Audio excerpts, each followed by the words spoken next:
ఖచ్చితంగా రేవంత్ రెడ్డి ఆయన అభిమానులు లేకపోతే ఆ పార్టీ వాళ్ళు ఉత్సాహంగా ఉన్నారు తెలంగాణలో. మరీ ముఖ్యంగా భవిష్యత్తులో కూడా ఆయన ఇంకా రేవంత్ రెడ్డికి జాతీయ పాత్ర, ఎందుకంటే ముఖ్యంగా అక్కడ ప్రచారం చేసింది ఆయన అన్నటువంటి మాట ఒకటి. పైగా వాళ్ళకు ఉన్న రాష్ట్రాలు కూడా ఎక్కువ లేవు కదా. ఇప్పుడు అస్సాం వస్తేనే యాడ్ అయ్యేది, అది కూడా రాలేదు. ఇప్పుడు ఇందాక మనం అనుకున్నట్టు 21, 22 రాష్ట్రాలు వీళ్ళకే ఉన్నాయి. అంతేకాకుండా సర్ర కూడా రాబోతుంది. ఇప్పుడు చాలామంది ఇప్పుడు మహిళా బిల్లు దాన్ని తీసుకొని రావడం ద్వారా దీన్ని వ్యతిరేకించారనే భావం కూడా బీజేపీ తీసుకుపోగలిగిందని ఉంది. కాబట్టి ఈ విషయాలన్నీ కూలంకషంగా చర్చించి కాంగ్రెస్ పార్టీ ఒక పదునైన వ్యూహాన్ని రూపొందించుకోవాల్సి ఉంటుంది. ఇప్పుడు తెలంగాణలో కూడా బీజేపీ నెక్స్ట్ టార్గెట్ మాది తెలంగాణ అని వాళ్ళు చెప్తున్నారు. సగం పార్లమెంట్ సీట్లు వీళ్లకు, సగం కాంగ్రెస్కి వచ్చాయి కదా, మజిలీస్ కూడా ఉంది ఇక్కడ. సో ఈ నేపథ్యంలో తెలంగాణ రాజకీయాల్లో ఇప్పుడు బీఆర్ఎస్, కాంగ్రెస్, బీజేపీ వీటి మధ్యలో జరగబోయే ఒక పోరాటం. కాబట్టి కాంగ్రెస్ చాలా అప్రమత్తంగా ఉండక తప్పదు. బీజేపీ మటుకు ఎట్టి పరిస్థితుల్లో దక్షిణ భారతంలో కర్ణాటక తర్వాత తెలంగాణనే మాది అని వాళ్ళు అంటున్నారు. కాబట్టి తమిళనాడు కూడా వాళ్ళు అనుకున్నట్టు కొంత జరిగింది, ఎందుకంటే డిఎంకే ఇండియా ఓడిపోయాయి కాబట్టి ఈ టార్గెట్ పెరుగుతుంది. రేవంత్కు ప్రశంసలు ఎన్ని వస్తున్నాయో ఆయనకు ఆ మేరకు కొంత ప్రమాదం కూడా బీజేపీ వైపు నుంచి పెరుగుతుందని చెప్పాల్సి ఉంటుంది. ఒక విశాలంగా అందరినీ కలుపుకుపోయే వైఖరి తీసుకుంటేనే నిలబడుతుంది. బీజేపీ అన్నీ ఉన్నా ఎక్కడికక్కడ చిన్న చిన్న వాళ్ళని కూడా కలుపుకుంటూ ఉంది కదా. కాంగ్రెస్ పార్టీ మటుకు ప్రతి చోట మేమే ఉండాలి, మాకు అధికారంలో వాటా కావాలి, వాళ్ళు ఎవరు ఉండాలి ఇలా అంటే అది కుదిరే పని కాదు. బీహార్లో కానీ, హర్యానాలో కానీ, ఇప్పుడు తమిళనాడులో కానీ చాలా చోట్ల ఫలితాలు తలకిందులు అవడానికి కాంగ్రెస్ మొండి పట్టుబట్టడం, పెద్దన్న వైఖరి అంటారే, అది చాలా కారణమవుతుంది. కాబట్టి రేవంత్ రెడ్డి తీసుకున్న వైఖరిలాగా వెళ్ళి ప్రచారం చేయడంతో పాటు అందరినీ కలుపుకొని వస్తే అవకాశం ఉంటుంది. ఎందుకంటే 2024లోనే బీజేపీ మెజారిటీ కోల్పోయింది కదా, అంటే వ్యక్తిగతంగా బీజేపీ అందరినీ కలిపి వచ్చింది.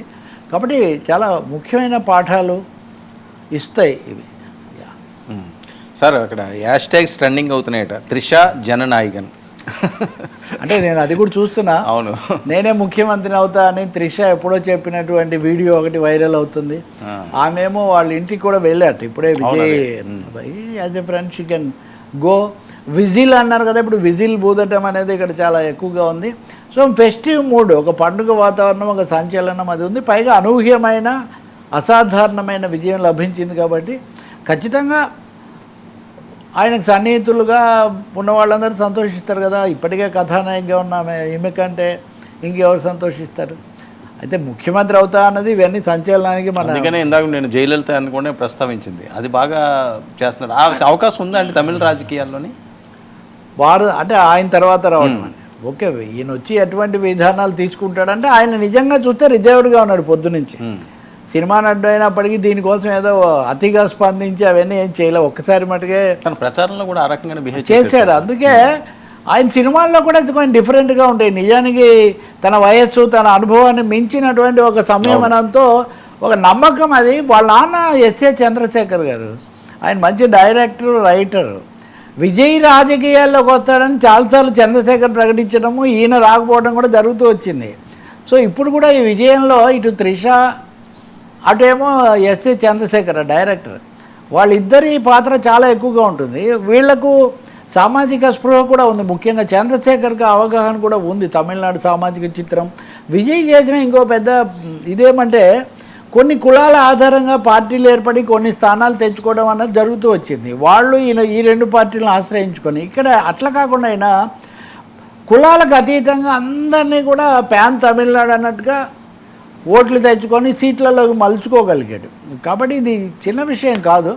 త్రిషకు నిజంగా అర్థవంతమైన పాత్ర ఏదైనా కల్పిస్తే మన రాజకీయాల్లో మహిళలకు భాగస్వామ్యం పెరగాల్సిన అవసరం ఉంది కదా. అది చేస్తే తప్పకుండా మనం ఆహ్వానించవచ్చు. బహుశా అభిమానులు కూడా నిలబడడానికి ఇంకా ఎక్కువగా అది వాళ్ళు కూడా సంతోషిస్తారు కదా. కాబట్టి జయలలిత అనుభవంలో రెండు ఉన్నాయి. ఒకటి ఏటుకి ఎదురీది తనను బయటికి పంపించి తనను దింపేసినా కానీ ఎదురీది నిలబడింది ఆమె కేవలం వారసురాలుగానే కాదు, వేరే పోట్లాడి జానకిని ముఖ్యమంత్రిని చేస్తే కూడా ఆమెను సభలో ఓడించి ఆమె మళ్ళీ ముఖ్యమంత్రి అయ్యారు. కాబట్టి జయలలిత తన వాగ్దాటనండి, లేకపోతే జాతీయ స్థాయిలో నిర్వహించిన పాత్ర, వీటన్నిటి ద్వారా ఒక స్థానానికి వచ్చారు. బహుశా త్రిష కూడా ఏ రాజ్యసభకు పంపించడమో లేదా రాజ్యాంగ పాత్ర ప్రజా ప్రాతినిధ్యమో కల్పించవచ్చు. క్యాబినెట్లో కూడా ముఖ్య పాత్ర చేయొచ్చు. తీసుకోవచ్చు. అందుకే అంటే కొన్నిసార్లు ఢిల్లీకి పంపిస్తుంటారు, ఢిల్లీలో రిప్రజెంటేటివ్ ఉండాలని. కొన్నిసార్లు వాళ్ళు సాంస్కృతిక అంశాలు, వాళ్ళకున్న ఆసక్తి, వాళ్ళకున్న అవగాహన దాన్ని బట్టి జరుగుతుంది.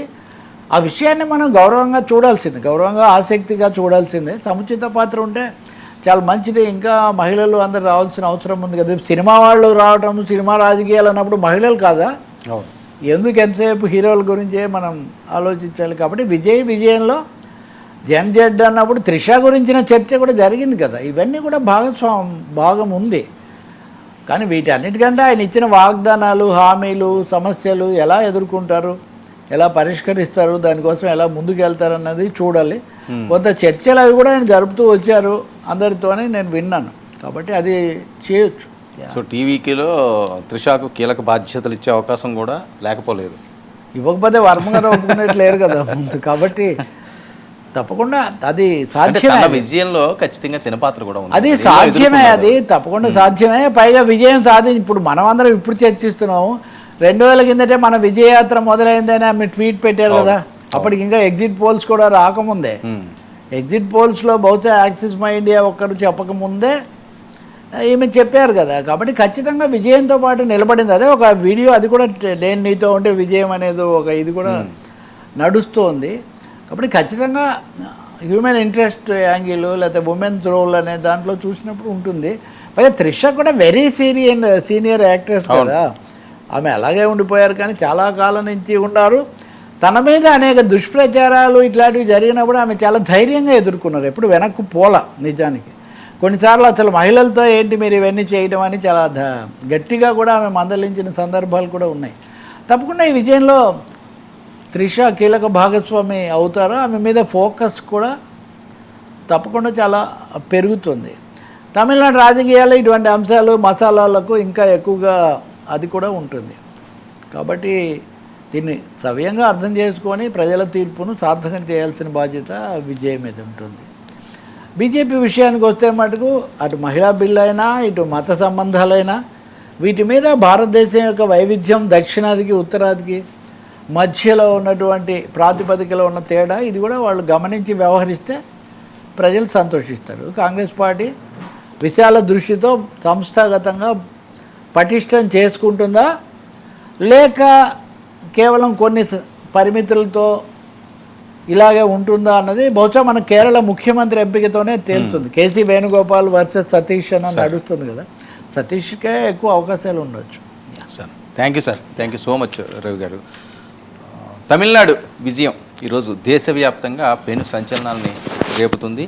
ఇక విజయ్ ముఖ్యమంత్రిగా బాధ్యతలు చేపడతారు. మరి ఎప్పుడు ఆయన బాధ్యతలు చేపడతారో ఆ ముహూర్తం కూడా ఫిక్స్ అయింది అంటున్నారు. కొద్ది నిమిషాల క్రితమే త్రిష కూడా విజయ్ ఇంటికి వెళ్ళడం జరిగింది. దీంతో వాళ్ళ అభిమానుల ఆనందానికి అవతలు లేకుండానే త్రిష కూడా కీలక పాత్ర పోషించే అవకాశం ఉంది. టీవీకే పార్టీలో త్రిషకి కీలక బాధ్యతలు అప్పచెప్పబోతున్నారని, అలాగే ఆమెను రాజ్యసభకైనా పంపించే అవకాశం ఉంటుంది, లేదు అంటే క్యాబినెట్లో కూడా తీసుకుంటారే అని విస్తృతంగా జరుగుతున్న ప్రచారం. ఎందుకంటే ఆవిడ చేసిన ట్వీట్ ఈరోజు సోషల్ మీడియాలో షేక్ చేస్తున్నది. అలాగే త్రిష జననాయకన్ రెండు కూడా హ్యాష్ ట్యాగ్స్ ట్రెండింగ్లో ఉన్నాయి.